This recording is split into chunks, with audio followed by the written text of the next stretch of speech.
Hello, everybody, and welcome back to another episode of First and Last. My name is Josh, and with me, I don't have Jimmy. Nope. Got Joe. Hey. Hi, Joe. Hey, man. What's up? Not much. All right, cool. I'm relearning how to do banter. Yeah, that's fair. Last week, it was the first episode of 2023, and I'm like, it's a New Year's episode, and I have just Jimmy, and I was like, that's not really what I was like. That came out really wrong. I was like disappointed. That's just Jimmy, but now it's just Joe. Just me. Yeah. So, that's that. But yeah. I mean, you're back from your travels. Mm-hmm. We went full. We didn't even tell anybody of the top secret shit you were going through. So don't tell anybody. That I was going through. Yeah. Trials and tribulations. It was just you locked in a room with inner turmoil. Yeah. Just 2 weeks of Joe's out of the way because he's got to work through his issues. 2 weeks of just, one thing. I don't know why. I was listening to In the End over and over again. Sorting out my problems. I mean, so here's a thing, because I have random things to talk about. Because you guys were running around, you and Claire were running around the United States of America. Yeah. And run Rudolph. And you got back on New Year's Eve. Mm-hmm. Did you do anything on New Year's Eve? I'm trying to remember. I mean, I know what our friends were doing, but I don't know if you joined them or you just guys went home. Yeah, we were pretty sick. But I feel like travel will do that to most people. Yeah, we were pretty sick. I'm trying to remember if we might have watched like an episode of like Pepsi Where's My Jet. What? It's just like a Netflix show about like when a kid is trying to get a Harrier jet from Pepsi.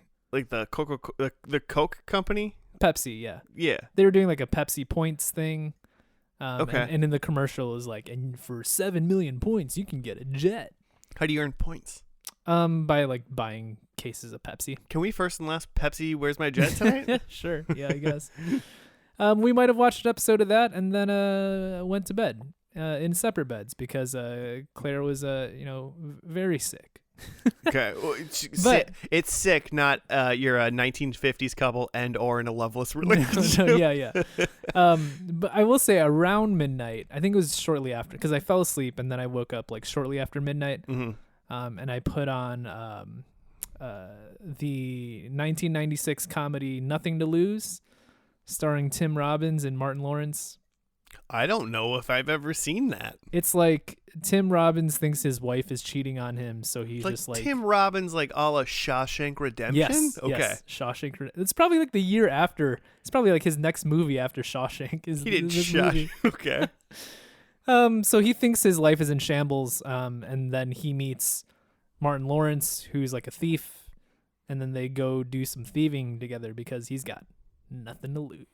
Martin Lawrence being like a serious thief doesn't strike me as believable either. He's always like a thief or a cop or a thief pretending to be a cop. Martin Lawrence as a bad boy. Yeah. Totally believable. Martin Lawrence is like a serious thief. Yeah. I'm not feeling that. I mean, this movie was very not serious. Didn't sell you on the seriousness of that? Okay. Actually, yeah, they were not serious, but then later in the movie, you're introduced to two like very serious, like dangerous thieves. And it's Dr. Cox. Ooh, okay. From Scrubs and Gus Fring from Breaking Bad, Better Call Saul. I could believe both of those people could do a good serious thief. Yeah. Gus Fring, huh? Yeah. What's his real name? I don't remember. It's a lot of. He's got a lot of names, right? It's a couple names. Giancarlo something. Esposito. Yeah. 2 names. See. Oh, I was in my mind. Giancarlo was 2 different, like 2 first names. Yeah, like John, Carlo. Exactly. Espo. Zito. Z. So. He's got 5 names. That's great. All hyphenated. That's insane. Okay, that's good. So yeah, we went to our friend group's like New Year's Eve party. Yeah, I was gonna ask if you went to that. We did. We only went to it for The beginning of the night, we party hopped like cool people. The coolest. Cool people with multiple parties to go to. Really what happened was we were always planning to go to our other friend's house party, which is 5 minutes away from our house. So it's like perfect. If it happens to be nice enough out, we can go there. And if we want to be responsible people, we can just walk home. Just stumble on. Yeah. Because I'm assuming an Uber or something is going to be either takes forever or going to be a gajillion dollars. and then our friend group was like, hey, we're going to have this party here. And was like, okay, we'll go to that. So we went to that at the beginning of the night and then went to the other one. Friend group party was fun. Cool. Just FYI, just so you know. I like them. I like our friends. Yeah, they're fun people. A lot of good spread. Okay. Good food spread. Cool. Yeah, really enjoyed the food. And then we went to the other one, and then that's why that one was the one I was thinking about, because we walked in, and for some reason it's like they're a little bit older than us. They're in their like early 40s, and we're in our late 30s, and so that is a New Year's party where it's like a lot of like couples that have married people that have children that are now like near 10, like, you know, like they're like 8 to 12 years old kind of thing. Okay. And they're there, and we've been going long enough. We've been going long enough to like we only kneel these people from going to these parties. Like that's it. It's not we ever hang out with the host couple we're friends with. Everybody else is like, we know you from these parties, and we have seen that like evolution of people being like, oh, we're all here, the whole family's here, and then it goes from like next year it's like, oh, who's divorced now? Oh, who's you know, like that kind of thing. You know, it's very interesting to watch people have children and then have children become like of a like ascensioned age and like be able to do that, and then all of a sudden the parents are like, I'm not into this anymore. And then like one of them isn't around anymore. It's crazy. But also, they're karaoke people now. Oh, twist. Yeah. And so like, I'm like, man, like my friend Bree and you, Joe, are the two people I'm like, next time I go to one of these parties and there's nothing big going on, I should probably tell you guys. Yeah. I sung Weird Al's Amish Paradise. Because they were like, they always are like, you guys gotta sing. They're so hype. It's like, you know, like that like drunk mom energy of like, just like not only like I'm a mom, so like, woo, everything you do is great, woo. But then it's also like just being drunk at the same time. Yeah. Man, that energy is like almost unstoppable. It's like impressive. Offering you a lot of food. Well, they were just like, and someone starts a song, and any song they start, they're like, yeah, fuck yeah. And then they just like sing the whole thing and they just dance. And it's just like you're at a country music festival, like the whole time. It's crazy. It was a lot of fun. They know a lot of songs. They know a lot of songs. Year of the in-home country music festival. Yeah, in-home karaoke country, baby. We're back. We never left. I'm just celebrating the 20th anniversary of 2003 is really what I'm doing for this entire year. Does that mean, which is, in my opinion, the greatest year of albums ever. So you think we're going to get a lot of re-releases? Re-releases or tours. Like I already know of, like there's that, Death Cab Postal Service one, because both Transatlanticism and Give Up came up in the same year. And all of our friends are trying to get tickets to that. Yeah. Which we all actively tried, and I definitely didn't get that one. But then also I think like Copeland is doing like a tour for like Beneath Medicine Tree. Ooh. Yeah. I didn't know about that one. I want to go to that. I don't think they're coming here, but I want to go where they're going. Yeah. But yeah, I'm sure we'll see more of that as the year goes on. I'm into it. It's probably going to be I'm assuming some brand new album came out that year. It's probably Deja Entendu. Yeah. Probably. Yeah. Yeah. Unfortunately, as we get older, also some of the people that we loved as young adults start to become also mildly their problematic sides also come out. Maybe you should believe a guy when he says, I want to stay 18 forever.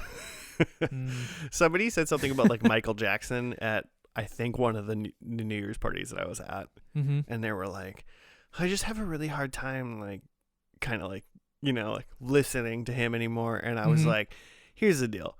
You're allowed to enjoy his music now because he's like dead. Like, it's like, you're not like encouraging him. I don't know. Like you're not propagating this problem anymore. Like if for some reason listening to his music or their music and any problematic person, like most artists and like giant artists and whatnot are obviously somewhat insane. Generally they can keep it under wraps. But it's just kind of like, well, he's been dead for a while. I don't think anyone's gonna be like, I can't believe you turned on Thriller. Like, like it's like, yeah, it's like you ain't giving him money anymore. I think you can listen to whatever you want, but I will say that like I always thought that I would be a person who could like separate art from artist. Yeah. In recent years, turns out I can't. Turns out I really do have a problem with some songs now that I didn't before because of things I know about the artist now. Yeah, I mean, either there's a lot of artists that I really like that I just don't know what the issue is. Yeah, like no one's ever told me, and I'm like, yay, or maybe I just picked right. It's probably the latter. Yeah, and I feel like there's some artists too where you're just like, there's got to be something here. I know there is, but for now I'm enjoying. But I don't know what it is, and I'm not looking into it. Yep. Yeah. Exactly. Joe. Yeah. Not a premier music podcast No. of 2023. What is first and last? TV pod. We take a TV show, watch the first episode, only the first episode, then skip right to the last episode. And it's a good way to soak in a TV show without having to watch all 182 episodes. 277 episodes in. Best way to watch TV. Best way. Because also, if you get into a show, you can also go back and watch it. We have not watched a show that we've seen the first and last episode that I have, like, it's ruined the whole show for me. Like, it's just not a thing. It hasn't done that. Because it's probably not a good show if seeing the ending ruins it, right? If it's a good show, it doesn't, right? Right. Like because it's, I mean, if you're watching a long show too, a couple seasons, if not more, it's about the journey. Exactly. Yeah. Which is why we skip the journey. Well, but if like that part is good, then the journey seems worth it. Yeah. We're trying to preserve the journey here. We're all good hobbitses. Yeah. And we like the journey. Just one step up from just reading the Wikipedia on the show. Yeah, visual Wikipedia. Yeah. What if we did? What if the original idea for this podcast was we just read the Wikipedia of a TV show and we just rip on it? Just what Jimmy does is when he reads like the synopsis of the episode, it's just we just read the synopsis and we're like, how do we think about that synopsis? Yeah. Knowing how like bad and uninformative most synopsises are. Yeah. Yeah. It'd be a way better podcast. So we've done a lot of these. I looked at what you guys did the past couple of weeks. Oh, you did? Yeah. Pretty. I mean, I'm jealous. I'm interested to see where I've never seen Walking Dead. So okay, I was wondering just because it was zombie scary month type thing. I was like, oh man, I wonder if Joe's gonna be salty about that one. I figured the one we just came out last week, Search Party. I assumed you wouldn't care at all. I feel like I've heard of it. I had never even heard of it. Is it a comedy? I don't think I'd say it is. Okay, because I know it starts out with like a murder, but like I wasn't sure if it like got silly later or something. What we had discovered when we watched it, Jimmy had looked it up, is like there's 5 seasons and like every single season's like a different like theme. Like the first one was kind of like mystery, and like the last one was like not horror, but kind of like a post-apocalyptic, like zombie kind of thing. So it like really changed up, and because we turned on we accidentally did basically two zombie shows while you were gone, because the last episode of Search Party was the zombies, and it's like, what? Yeah, that was unforeseen. Yeah, so that factored into my pick of just like, it seems like we did like a horror show and then something also murdery, deathy. So let's do something light. Yeah. But we've done a lot of shows. Yeah. So I feel like you're the I feel only like I'm one. pre-apologizing. You're just like you're the only one of us that doesn't still have somehow like me and Jimmy both have like such a long short list of like shows we could still do. I just still have a like I was like it was just like we just don't have time for this one right Yeah. now. We'll just do this one later. Yeah. I just- don't. You're just shooting from the hip constantly. Shooting from the hip, looking for shows every week or every week that I'm up. But like, yeah, I feel like I'm pre-apologizing because I feel like I picked a comedy because I wanted to do something lighthearted and something that wasn't a million minutes. And you are like notoriously not a sitcom guy. We watched King of Queens not too long ago. I proved it was a sitcom guy. But like this one, It's gonna be a mess. and I don't want us to be one of those like.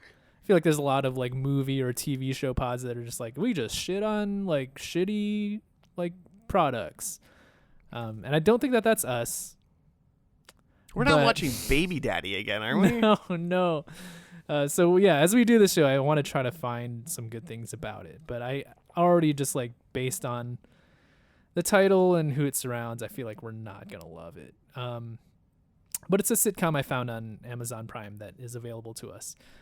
182 episodes, started in October 3rd, 2011. No, October 3rd, 2001. So like that's a very different. That's a different decade. It's a very different time. This is like America is still reeling from 9/11. They're like, we need some laughs. What can we put on to get some laughs? And the world turned to Jim Belushi and his sitcom, According to Jim. According to Jim. Yeah, I've heard of this. Jim Belushi. Jim Belushi. The lesser regarded of the Belushis. Man, looking at the single kind of like the cast of According to Jim, this show looks like this picture makes it look like it's like from 1984.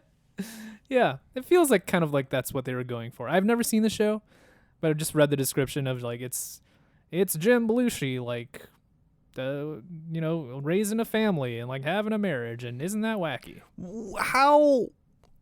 How similar to like Married with Children is this going to be? I think probably similar, but like not as irreverent and like button pushing as that show was. Okay. I like Married with Children, though. Yeah. You like it in that sense where it's like, kind of the anti-sitcom. I think this is just going to be a sitcom. Yeah. Probably. But yeah, it's kind of Jim Belushi's biggest thing. Previously, he was, of course, the younger brother of John Belushi, who was a big SNL star who died tragically. But Jim Belushi was also on SNL for a bit and like had some other random gigs. He's definitely a working actor. He was in the 2017 version of Twin Peaks. He was in that. I've not seen it. But I think According to Jim is his kind of most well-known, like, stable property, I guess. I mean, it's got to be, because I don't know enough about this show to know anything about it, really, besides like, oh, I remember this was on TV. Because, like, 2001 is right about that time where we were, like, we were nearing the end of high school, middle to end of high school, and my family just did not want to have cable, and so then I didn't watch much TV then, and then I went to college, I didn't watch any TV, like not real TV, you know. So until Netflix was created, and I could order those DVDs from Blockbuster or whatever, but like 8 seasons, so this went on for a while. It did. I'm gonna say too long already. I'm gonna say it went on for too long. Yeah. Because like 2009 weirdly doesn't seem like that far away. It was 14 years ago. Yeah. Well, it doesn't seem that far away. a lot of my life away. Within reach. A third of my life. But it doesn't seem that bad. Yeah. I can't get over Married with Children currently. But so it's got to be Jim Belushi, husband, caretaker, provider. Like, it seems like one of those. You know? Yeah, and it's, the comedy's going to be from his perspective. Wife works though. Okay. And that's some sort of like contention. Yeah, that's a thorn in his side. Maybe she makes more money than him or something. Yeah, and they have, I'm going to say, too many kids. So that's like, I mean, for me that's one, but for normal people, that's probably 3 or so, or like 4 to 5. Yeah, that's a lot of kids. That's too many kids. Listeners, I'm sorry if you have 5 kids. Most people in my family have 5 kids. I don't know what it is. 5 seem to be the magical number for all my aunts and uncles. And a lot of my cousins seem to be working on getting up there as well.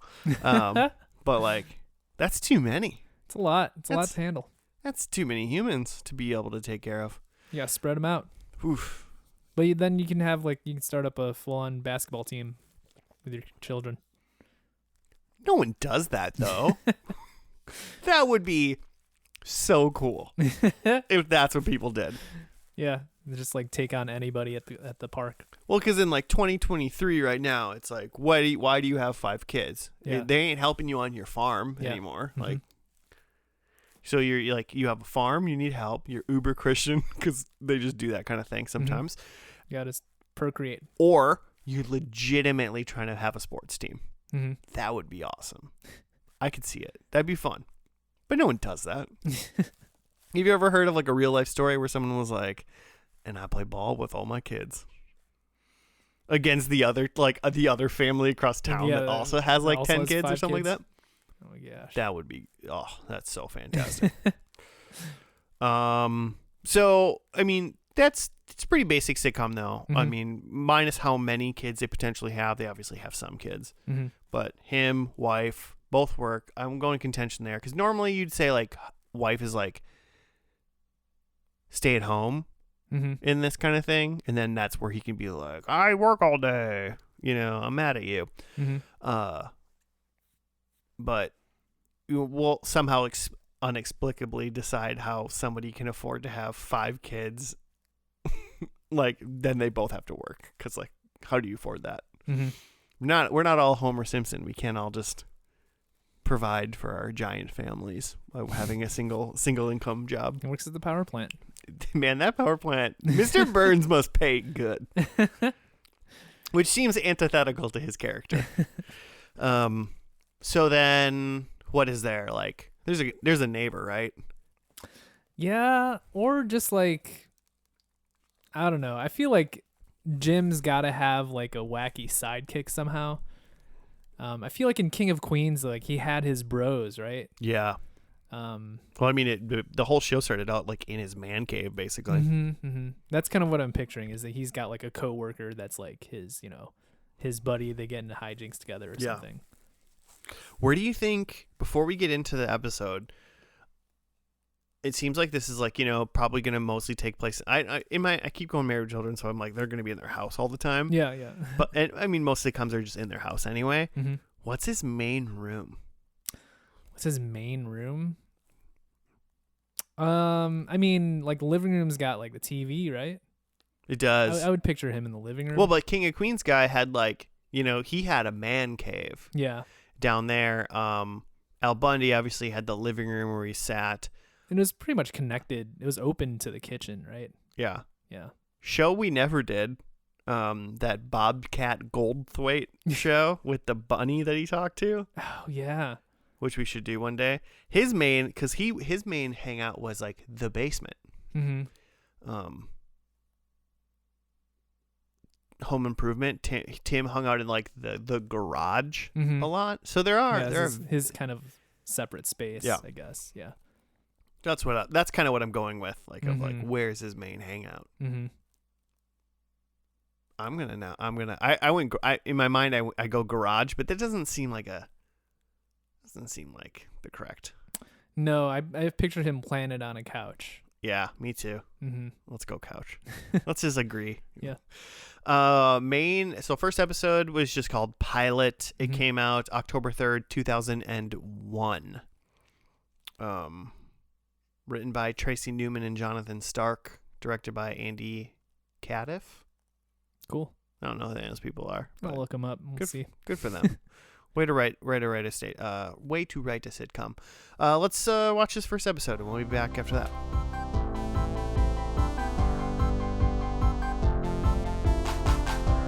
And we're back. We're done with the first episode of According to Jim. It was just called Pilot. And I'm currently slowly looking up. That one looks better. The IMDb write-up, slightly smaller than the Wikipedia write-up. Mm-hmm. Cheryl can't leave Ruby alone on her first week at kindergarten. Jim says it's because she's a woman and decides to take her himself. But he also can't leave her behind. Jim not only can't leave Ruby alone, he ends up changing schools for her, which causes fighting between him and Cheryl. That's mildly what happened. Mm-hmm. First thoughts, Joe. Did you love it? Yeah, not great. I don't know that I ever laughed. I think it was discerningly not funny. And there was a lot of I laughed because I laughed just now, not during the show, but just now. Yeah. While you're reading it, because there was a part where it said like blah blah blah because she's a woman. She's a woman. And I feel like that was a lot of the punchline of the jokes in this show is like because you're a woman. Yeah, it's like they did at least one joke where he was like, well, you're a lady and so you got a lot of feelings. And then he goes to like school and he's like, blah, yeah, because he's having all the feelings and he has all feelings. So it's like, okay, so you like the joke is he's a misogynist. Yeah. But he's acting the same as he thinks a weak woman would act.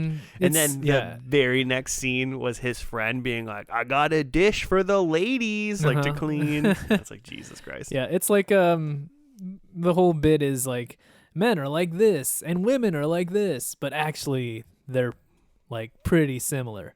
But they are different though, right, guys? Yeah. Right. Yeah. Huge dick energy.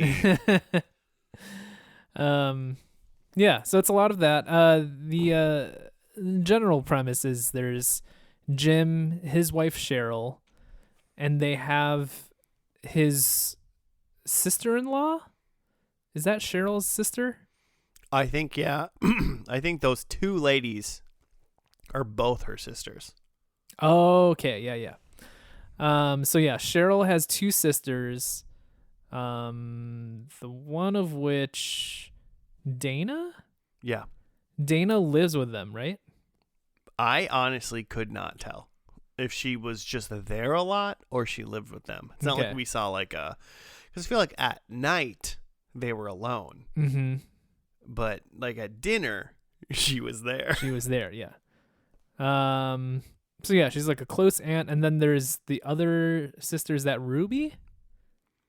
No, Ruby's the kid. Oh, I'm just looking at cast names. I'll be honest, I don't know what the other lady's name was. And looking on IMDb, she's not even like listed. Maybe she was just someone for the pilot then or something. Because the kids were named Ruby. Well, there's 3 kids, wasn't there? There's 2 girls and like a baby boy. And a baby boy, yeah. Mm-hmm. Right? So I don't know what the baby boy's name is. I know that one of the kids is named Ruby, and then I'd have to look. I'd have to look at IMDb to find out what the other kid's name was. Mm-hmm. Because the other kid, like, I don't know if they even said their name. Also, just really quick, we've talked about it a couple times. IMDb says top picks for me. One of them is Smokin' Aces, Joe. Solid movie. I probably haven't seen it since it came out in 2006, so I'd watch it again. So yeah, so there's a third sister who maybe isn't in the rest of the show, but she is also dating Jim's coworker, Andy.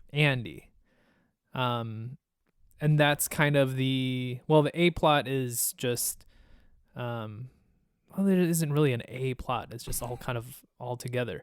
But the thing going on with Jim and Cheryl is that their kid, they're having trouble dropping off their kid at school because she just like screams. Because she's going to kindergarten for the first time. Mm-hmm. So she doesn't want the parents to go away. So she's like screaming about it. And then the mom was sitting in the bench outside of the classroom all day. Mm-hmm.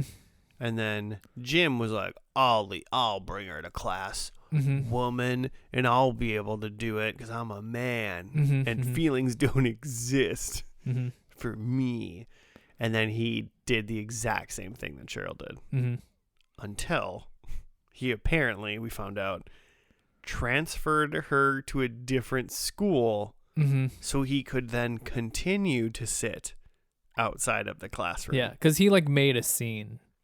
Yeah. And so like he was like no longer welcome back. So then he switched her schools. But the issue, of course, in a dual partner child raising scenario is he did not tell his wife that he did that. He just changed his daughter's school. Yeah. Which is mind-boggling to me. That's a pretty big life decision. If there was what school you're going to. I mean, here's the deal though, Joe. You think about it. There was people 2001 sitting down, turn this show on, and they went, I mean, sometimes you just got to do that. You don't have time to tell anybody. And it's like, no. What? Yeah, pretty mind-blowing. Like there's people that were like, yeah, you didn't tell her. That's fine. They like there's people that watched this show and didn't even understand that this was an issue.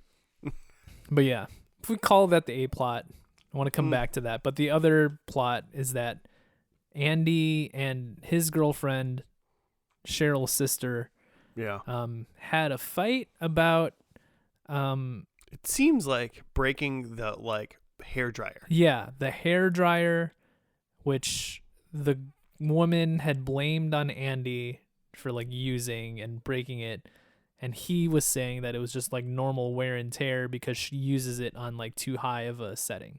Sure. Which like first like so he uses the hair dryer, is that like part of the implication here? He was doing something with it. Like he doesn't have like long hair or anything. No, maybe he was just, I mean, some people just like using hair dryers. I guess, yeah. But like, I mean, which big issue do you want to get into? The Andy's relationship one or the married people's Let's start with Andy because they matter less. I can see, as an outsider, I can see both of them validly thinking, I didn't break it. You use this thing all of the time, and it just probably broke. Yeah, things just break. Not a big deal. Her. You were fucking around with my hairdryer because you're obviously an idiot, which I agree with her there. Sure. And you broke it. Yeah. Number one, not a fight in either scenario. You broke it. Whoever, just replace it. It broke. It broke. Who cares? I mean, whether it was his fault or her fault, no one was trying to break this thing. Yeah. I mean, he was trying to break it. Then it was like, what the hell, man? But presumably no one was trying to break it. It broke. Just replace it. But it became a fight big enough that they were going to break up about it. Well, I mean, they were separated, and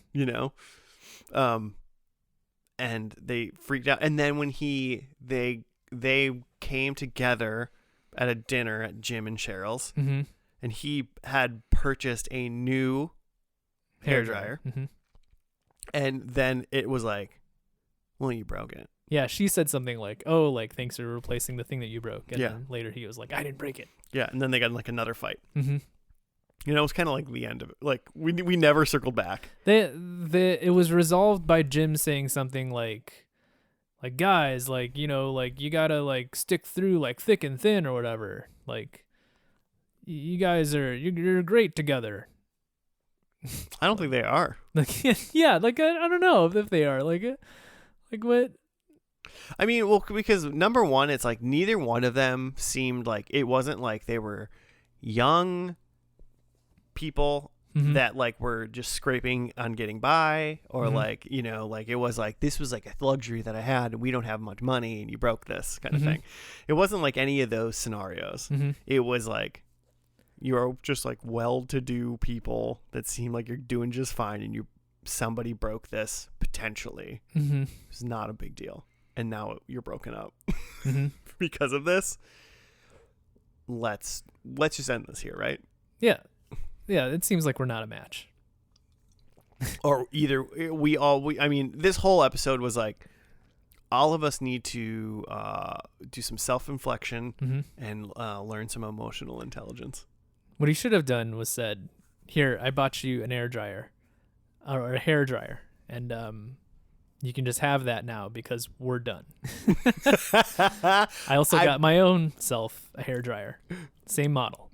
I think best case scenario is he buys two, gives her one, and says, "I didn't break it, but I bought myself one."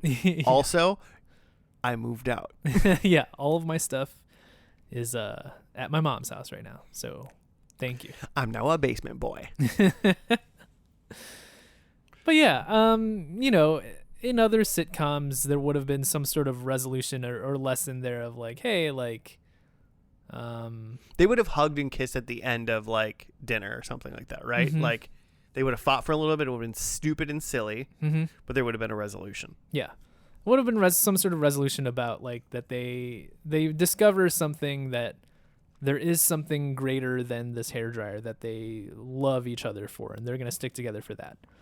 Well, here's the deal. What they found out, Joe, is neither one of them loved each other more than a hairdryer. Nothing there. It was more of just like, it was an inconvenience to Jim and Cheryl that you're fighting. I once was sitting in a chair in one of my friend's apartments, and his girlfriend picked up his laptop, and it was like open, like an open laptop, and she picked it up, and I don't know what she was trying to do with it. I think she was just trying to hand it to somebody, but it was one of those, like, you know how like, it was just one of those things where she picked it up and then it flew out of her hand and it landed like screen down, keyboard down, like flat on the ground, like smack. And there was like me, her boyfriend, and maybe one or two other people in the room, and we're all like, oh no. Like, you know, like, you just demolished that. Like, that is gone. Yeah, it's dead. Categorically way more expensive and more important than a hairdryer. And clearly she destroyed it.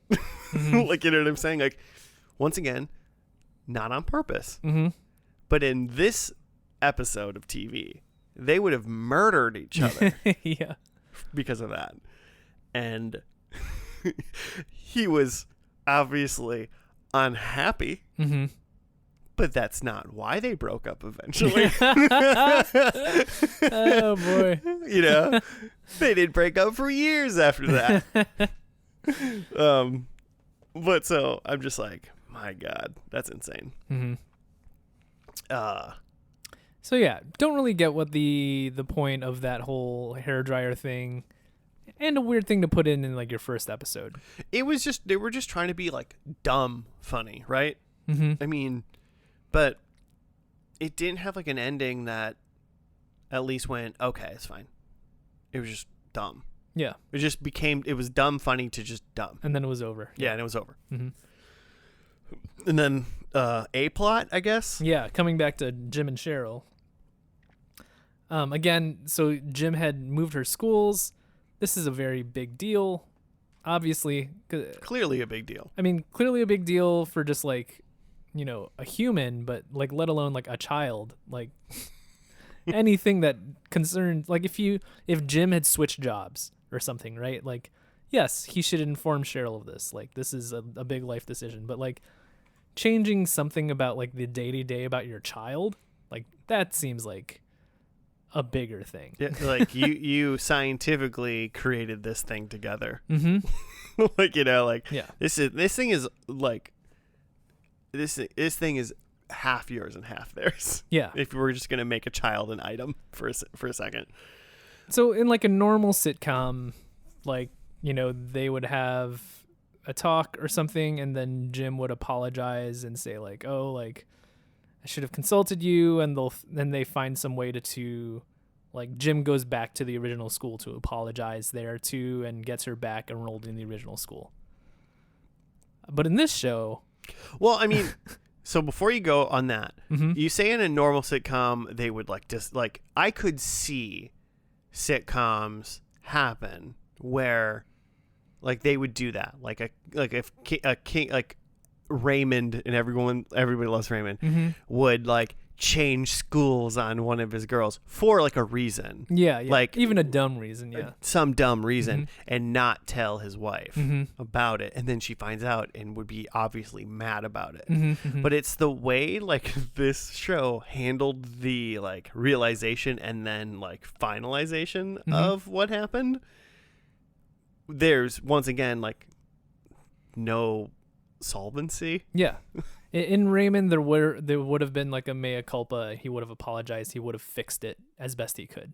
Yeah, he would have like been like, I did a bad thing. Mm-hmm. Like, I'm very sorry. Mm-hmm. Like, this is why I did it, but it's obviously not okay. Mm-hmm. And Jim, mm-hmm. do you want to tell everybody what Jim did? Yeah, he took his shirt off and like danced.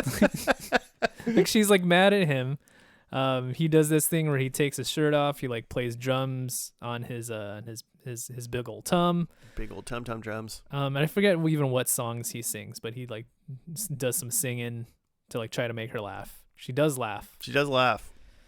So I guess everything's fine. And they have a little bit of a chat where he says something like, "Oh, like I didn't want to make you mad," and she says something like, "Well, like there's two of us, you need to like consult me," and he kind of just says, "Okay."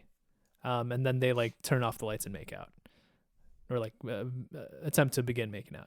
But like, there's no apology. There's no fixing this. There's no like, next time I will consult you. It's just sort of like, it's just him just understanding why she's mad, but that's it. Right. And now it's over. I saw this is in the Wikipedia even. Jim Belushi talking about the pilot, and he says, the original script called for Jim to go to the wife and apologize. I said to the writers, why do we have to do a show where the guy is going to apologize at the end of every episode? Was he really wrong? He's contrite, sure, but isn't he just being a man? Jesus Christ. Just being a man. Just being like a man. Moving schools and, playing bongos on your tum.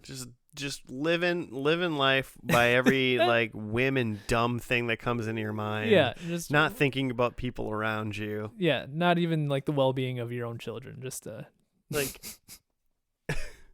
that's like it's like Mr. Bean does that, but it's funny. Like, you know what I mean? Like, yeah, Mr. Bean's an alien. Yeah, like I was watching the Mr. Bean Christmas special. I meant to this year, didn't get to it. I didn't get all the way through because there's like multiple parts. Oh, I thought you were gonna say you didn't get all the way through because like you just died laughing when he puts his head in the turkey. Oh, that's where I ended on that part where he gets to the turkey. Man, but the first part where he's in the department store and he does the manger toys stuff. Yeah, he's playing with the toys at the. Like when I think of Mr. Bean, that is the scene I think of. It's so friggin' good. Yeah, it's great. So good. Yeah, it's not that the show.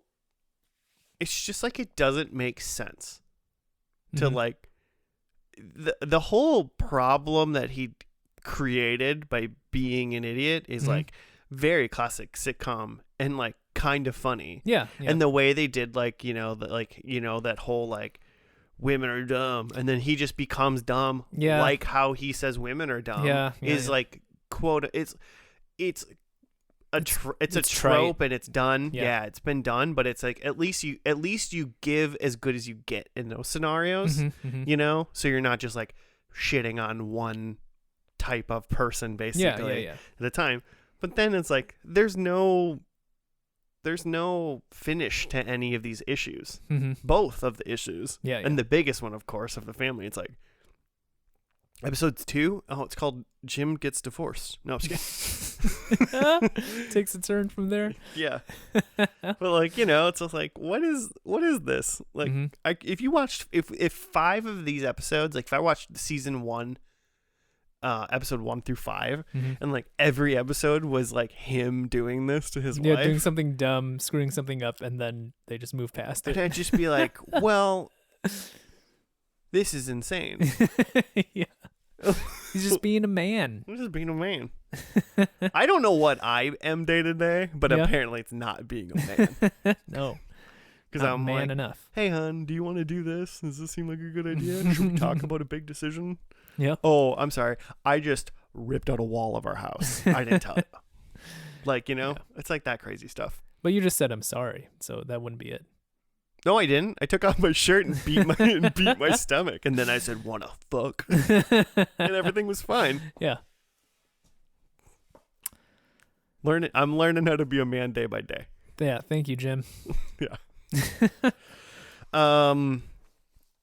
I mean, we'll do predictions here, but we'll tell you right now, the finale's really got to sell me if I'm gonna really want to dive into this show, because I would say I would not turn this one back on. I'm surprised that, you would think that the first episode, the pilot, is what they sell the show on. Yep. And I'm surprised that someone didn't go, hey, this seems a little half-baked. Like, you gotta, like, rewrite the last third of this show. Like, we gotta come back somehow from moving the kid's school and this fight over the hairdryer. Like, this is just how the show ends. Okay. At least put everyone to like an even keel. Yeah. By the end. What was society like in 2001 that I just don't get it? Because like I am the age of like our parents that would have watched this show and apparently liked it enough for it to go for 8 years. Yeah. Kept it rolling. What are we doing wrong? I mean, it was just shortly after 9/11. Like, people just needed to laugh. Oh, you think it's just the shell shock of 9/11 kept, according to Jim, running for 8 years? Yeah. According to Jim, is Bin Laden's fault. Thanks, Obama. Oh man, yeah. It's just people needed to laugh. They looked at a problem like completely switching your kid's school and said, who cares? There's people sending people anthrax. All right, predictions. Dear Lord. Mine are really basic, so I'm going to go. Okay. I'm sick of not scoring points. I'm scoring big this month or this week. No, you know what? This month. I'm scoring big this month. I like it. Number 1, drug use. Okay.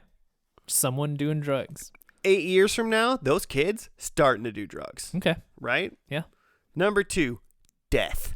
Okay. Number 3, graduation. Okay. Hopefully, maybe in that order. Maybe not. Don't care. Number 4, let's get them all the points. Wedding. Oh, okay. Wow, that's a big episode. Yeah, I want like 1 point. Because that for me would be big points currently. So yeah, pretty basic, but hopefully this show gives me at least a trope. I hope that for you. Thank you.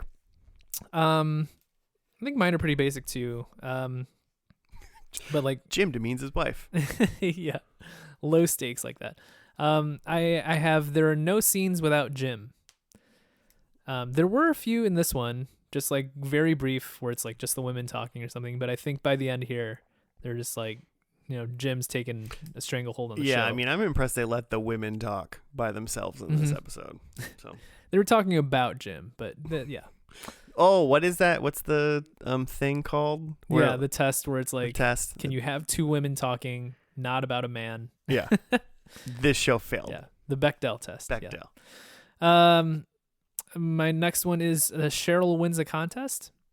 No, I hope she does. I'm not sure whether it's a contest of skill or chance, but I think she wins. I think Andy gets stuck in something. A bad relationship. Yeah, will that count? Probably. And then my last one, I think one of the kids hugs Jim. because he just seems like he could use a hug. She's like, it's like Ruby's like, you've been a bad dad, but you're still my dad. Hug. You're still my dad. I hate my new school. I had friends at my old school. I'm still in my new school from kindergarten. Yeah. So something's weird. I cried at the beginning of school because it was stressful, but for the rest of the day, I had a great time with my friends and teachers. Right, yeah. But I didn't know that for a couple years because you guys wouldn't leave. All right. So the finale is called Heaven Opposed to Hell. And it aired on June 2nd, 2009. America still mourning 9/11. So we'll see if, according to Jim, can help us out. We'll be back once that is done.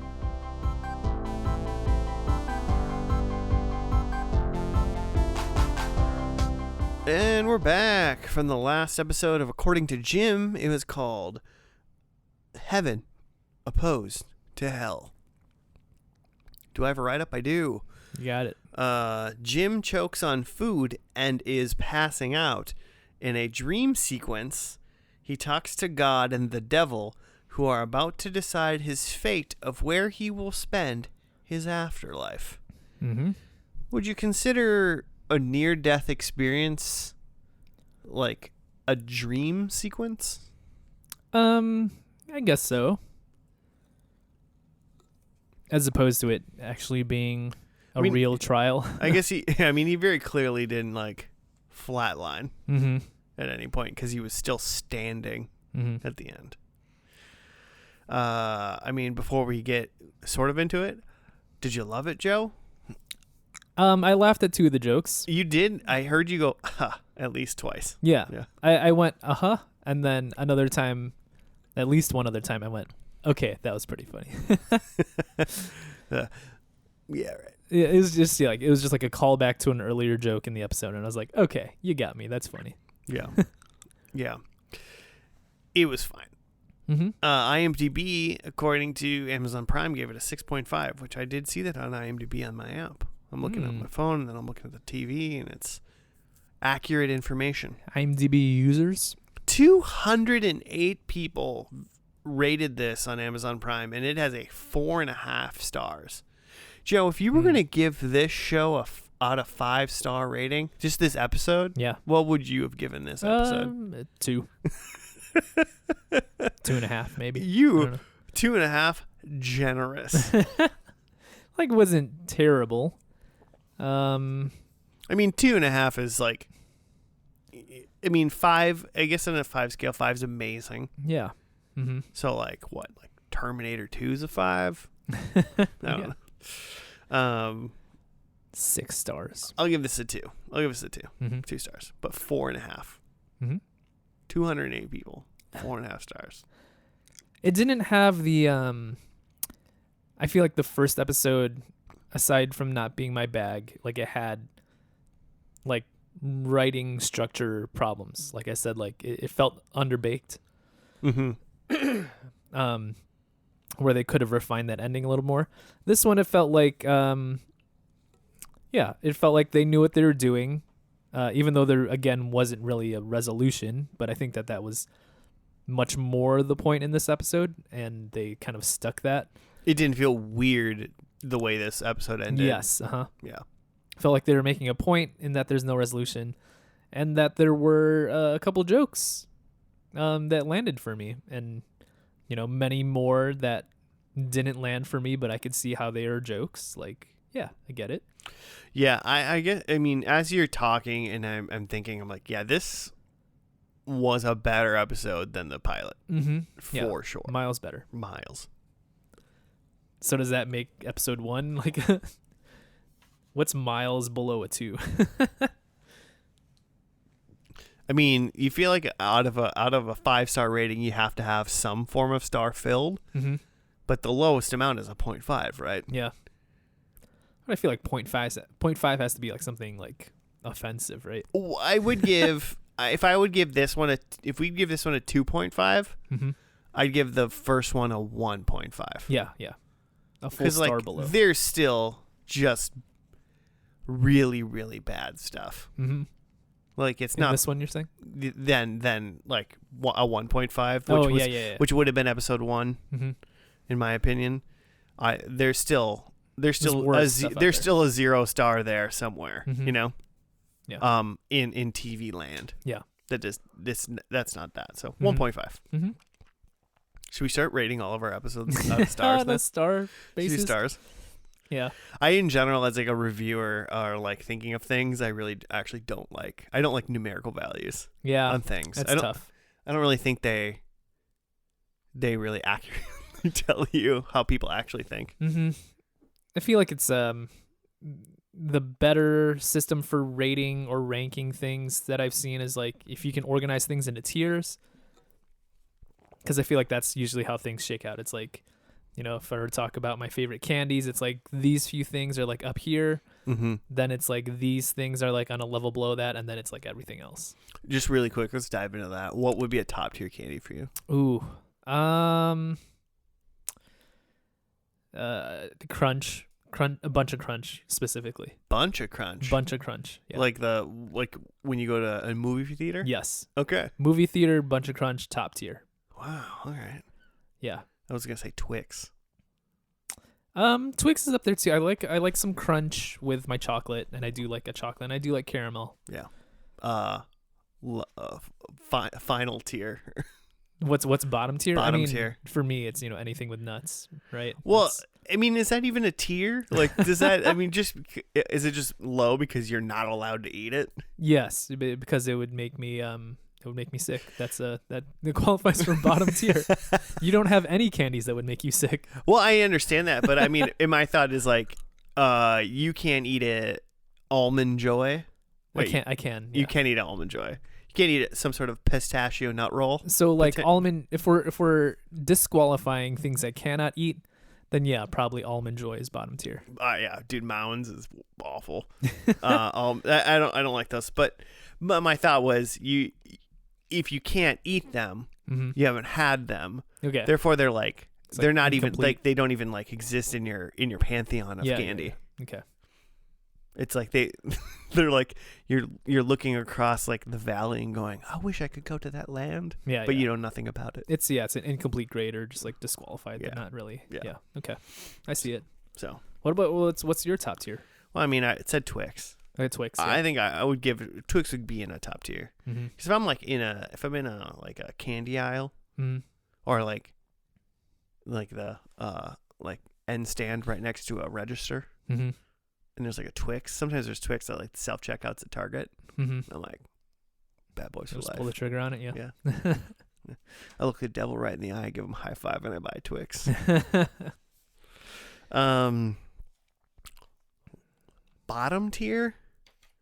It's kind of hard because I like spend so much time not thinking about candy I don't like. Yeah, exactly. That's what's always hard about It the is- bottom stuff. Is just like yeah. I will. what's left behind if you have like, you know, Halloween candy or something. What was always left behind at the bottom of your bag? I mean, generally I would go for some sort of like maybe like boring gummy last, Mm-hmm. but I like gummy bears and stuff. Yeah, I do too. But like, you know, in that bag, if it's like a bag of chocolates or a bag of gummies, I'll always Mhm. go chocolates first. Mm-hmm. And I like Twizzlers and stuff. Yeah. I don't think I dislike black licorice to the point of bottom tier. Mm. Low mid tier probably. Yeah. I was just trying to work through that. I was like, will I give black licorice bottom tier? Maybe not. Nerds rope. Nerds rope. That might be bottom Bottom? tier. I don't know. I like sour candies though, Mm, and like nerds are kind of sour. I like nerds. Mm-hmm. I just feel like nerds I like both of those things separate. And together I think they like are worse. Yeah, I can see that. Yeah. So I'll go on I'm going to say nerds rope Nerds rope. bottom tier. Okay. Fair. All right, now Jim. Now, according to Jim. Now according to Jim, So yeah, again, he I can't even remember what the basic premise is. Is that like, he chokes. well, Goes even ahead. before him choking, it's his Andy's engaged and his sister-in-law is pregnant. Yep. And they're both couples are excited about this. Yeah, and they both like show up to the house like they're all like, getting together for some reason. Mm-hmm. And like Jim's just being like a top tier asshole. Yeah, because he's like rubbing it in their face of just like, who cares? Like, and like, not even who cares, but saying something. He said something about like how, I forget the name of the sister, but like, oh yeah, Dana. like she couldn't keep the baby weight off or something like that. Oh yeah, he said something like Dana had a baby, couldn't get the baby weight off, so just had another one. Yeah, like is having another one like, right that's away. a terrible thing to say. Could you imagine like saying that to a human's face? Yeah. That might be something that like if you were like I don't know, with one other person you trusted implicitly and were like super mad at her. Yeah, You you're might just say looking for something mean. Yeah, to you're say. just like, I need to say something mean about this person. Yeah. And I hope they never find out and I don't really mean it. And he said something similar to Andy about like just something simpler about like, oh, like you just were as soon as you found someone who could stand you for more than 2 seconds, you got engaged. Something like that. Yeah. Huge dick energy. Once Again, I know I said it at the beginning, but like, in different contexts. But Jim is just reeking of it. Like just mean things to say in general in any context, but like again, these are things that these people are very excited about, and now he's just like shitting on it. So he says these things and then takes a shrimp puff, and then tosses it in the air. Cool guy tosses it in the air. Yeah. And then immediately chokes like an asshole. And then it goes in this dream sequence where he's going up to heaven. Dan Aykroyd is there, driving a Harley for reasons. That's about it, just to like have a little cameo. And then he's denied entrance to heaven. And there's a whole trial where God is the judge. Was Dan Aykroyd in this show at all, or was like Jim Belushi and Dan just friends, or was like, God forbid, Dan Aykroyd like fan of this show and was like, put me in one. And they're like, let me get in. Hey, we can fit you in. Not sure. But yeah, then that sets us up for the trial of the century. God is the judge to determine whether Jim goes to heaven or hell. And it's like Eric Estrada is the devil. Dan Aykroyd is 5 episodes of the show. 5 episodes? 5. Okay. So. And then the lawyers representing each side is like the person who loves Jim the most, which is Andy, and the person who hates Jim the most, which is his sister-in-law, Dana. And then they call witnesses who is just like Jim's family to tell stories about him. Which then they show clips to show the anecdotes. And at the beginning, I wasn't sure if these were like clips from the show. Right. But I think by the end, I think those were new scenes. Oh, so you think they were new scenes? Yeah, I don't think that those were clips. There wasn't, in the show's defense at least, there was only like 30 seconds max of total clip. Yeah. In the episode. So I was like right away, because I was like, oh no, this is going to be clip show. But it wasn't bad. Yeah.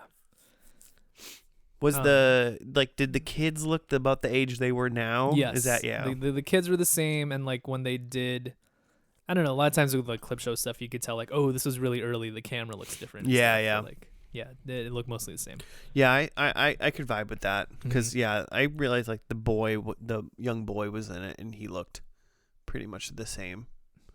So yeah, that was the one joke that I liked, is like one of the early anecdotes about him being an asshole was like, oh, you like made your kid dress up as a butler and like be your butler for a day, and like they showed a clip of that. And then later it was about how he had ordered a pizza, and then had this whole ruse so that the pizza would come late. And then he like has the pizza but doesn't want to eat it quite yet. So he says like, he like calls to the kid and he says, Alfred, put this in the oven. And like, it's the kid as a butler. He did say, it made me, he was like, we like to play like Batman or something. And he likes to be Alfred. Yeah. And I was like, maybe he does. That'd be, I mean, kind of fun in a weird way. I will say the taking all of the like neighborhood mailboxes away that all had their addresses on it, and putting him inside, and he was like, yeah, I don't know, we just don't have numbers. I was like, oh, that's pretty fun. Right. There's like ideas there. Yeah, that's like fun dick stuff. You know, not like spousal abuse dick stuff that he has normally been doing in these 2 episodes. Yeah. But yeah, he goes through the trial. I mean, the biggest thing is that at the end, he's like, oh, we got a witness, and he calls his wife to the stand, and then she tries to explain a reason why he's like a good guy, and then through his like just normal actions is thoroughly disproved as being a terrible person. Yeah. But then like basically he loses the case. Yeah, because she ends up settling on, or like Jim says to her, like, what's the thing I keep on saying? And then they show clips of him over and over saying like, well, like, whatever, I'm not going to change. I'm the guy you married. And like, you know who you married. Yeah, you know who you married. That's it. Yeah. In the end, this whole show just became like her fault. Yeah. It's your fault that you married this guy, and I'm just this guy, so deal with it. It's your fault. People can't change ever or grow or be better. You just married. Why expect anything from me? I'm just me. I'm just me. All right. But yeah, that's the guy that you married, and he's who he is, and he's not going to heaven because he's not good enough, and hell also cannot stand him, so they sent him back to Earth. So obviously they like to do remakes of shows or like continue them on later now. According to Jim 2023 reboot, where Jim cannot die and now lives forever, like he's just 80 or fucking 150. It's like the show takes place in the year 3000. Everyone around him's dead, immortal, and he's just like, heaven won't take me and hell can't handle me, and it's just like messed up. I want to see that one. I want to see According to Jim 2. Amazing. Earthbound. Earth. Something. He's just standing in front of his wife's grave, just like, you know who you married. You know who you married. And then he does like some sort of pagan spell and resurrects her body. Yeah, he spends most of the time in the year 3000 trying to bring people back to life because he cannot die. Because he can, but he's like, if I can't die, you shall not rest. That sounds like a great show. That sounds great. We need to start thinking about more like ways to reboot shows in crazy ways based on what they've said in their shows. Spooky, gothic, sci-fi, according to Jim. Yeah. What did I think I wrote something here. Oh no, but like, so two things we didn't mention. Jimmy would be mad at us if we didn't say something like this. God was played by Lee Majors, who was the $6 Million Man, I believe. And then the devil was played by Eric Estrada. Yeah. Chips himself. Chips fame. I'm assuming Chips is the name of it. No, I'm just kidding. I know. But yeah, he was in Chips. Yeah. And that was kind of fun. I mean, fun little cameos. It's got to be fun to be a really important movie star and just show up and do silly stuff. You. It's got to be fun. It's cue cards. You just read them. Did you look up what a shrimp puff was? I did. It's like a little like a popcorn shrimp. It's kind of a biscuit with like some shrimp like baked into it. Oh, almost like a Red Lobster cheddar biscuit. Yes, yeah, kind of like that. There's there's cheese involved. And some like dill mayo spread that I think just kind of essentially just bakes into it to make it like a little moist baked snack. Oh, that sounds fucking awesome. Yeah, it seems good. Sounds great.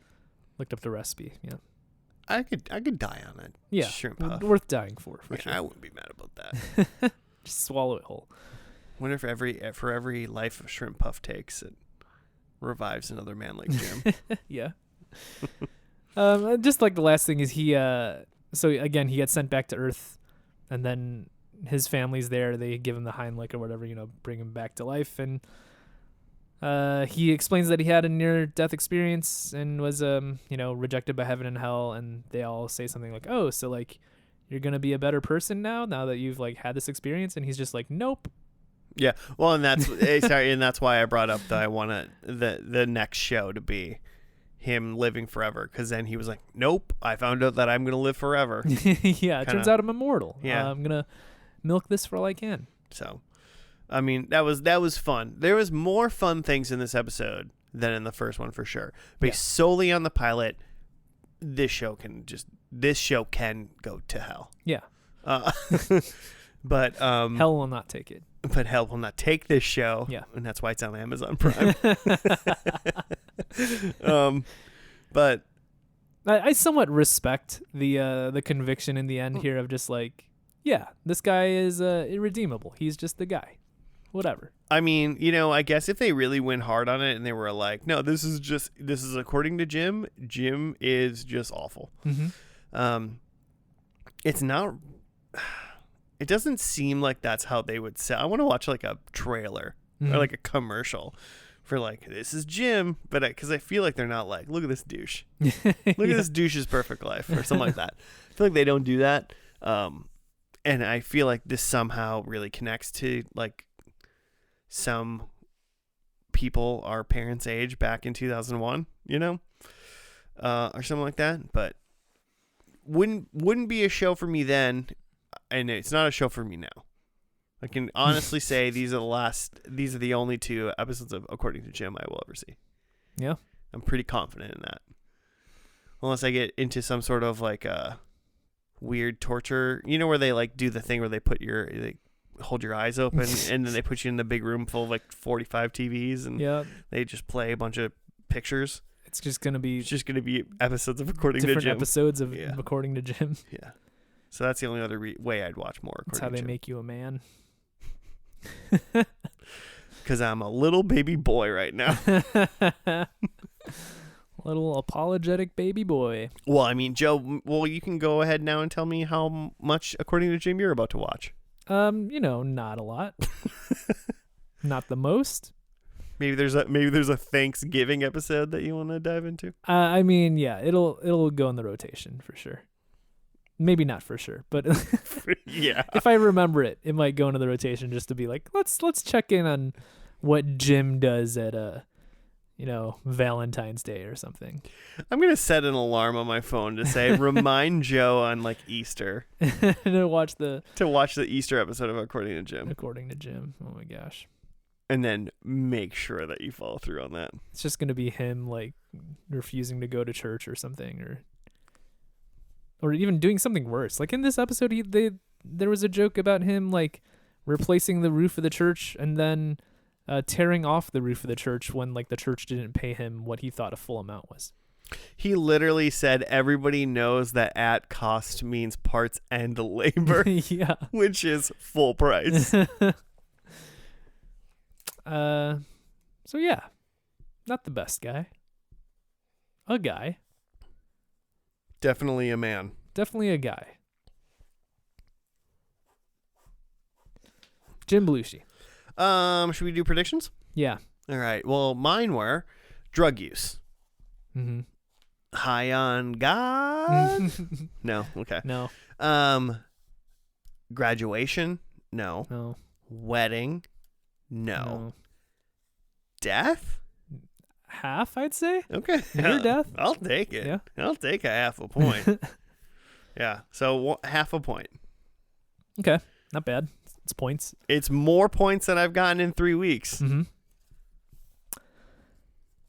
I had there are no scenes without Jim, which I think was true because he's in the trial and then he's in there in the beginning. No, that's you're 100% true. Yeah. Unless because all of the flashbacks are clips were with him too, right? Mm-hmm. Yeah, 100%. Yeah. Nailed it. Way to go. Way to know the direction the show's going. Cheryl wins a contest. No. For a second there. What do you mean? She won Jim as a husband. Yeah. She knows who she married. For a second there I was worried that she wasn't going to be in the like heaven stuff. Oh yeah. But yeah, no contest. Andy gets stuck in something. He didn't really. And then the kids hug Jim. There was like a part at the end where the family was like arm in arm, but none of the kids were touching Jim, and it wasn't really a hug anyway. Yeah. So 1. So 1. Yeah. 1. 1's better than 0.5. Yeah, and I feel good about that 1. Yeah. Nailed it. Yeah. I try to go as easy as possible, and I still only got 0.5. Yeah. So this sitcom couldn't even give me cookie cutter endings. Come on, Jim. All right. Well, listeners, that's going to do it for this week. That's according to me. It's over. If you want to send us show suggestions or just get a hold of us for whatever reason, you can at F&L Podcast on the Gmail or on the Twitter. If you're on some sort of listening device with an app or whatever, and you can rate us some sort of stars, hell, you know what? For according to Jim, rate us 2.5 stars. And just write according to Jim in your description of why you like our podcast. Appreciate you for listening. We'll see you next week. Goodbye.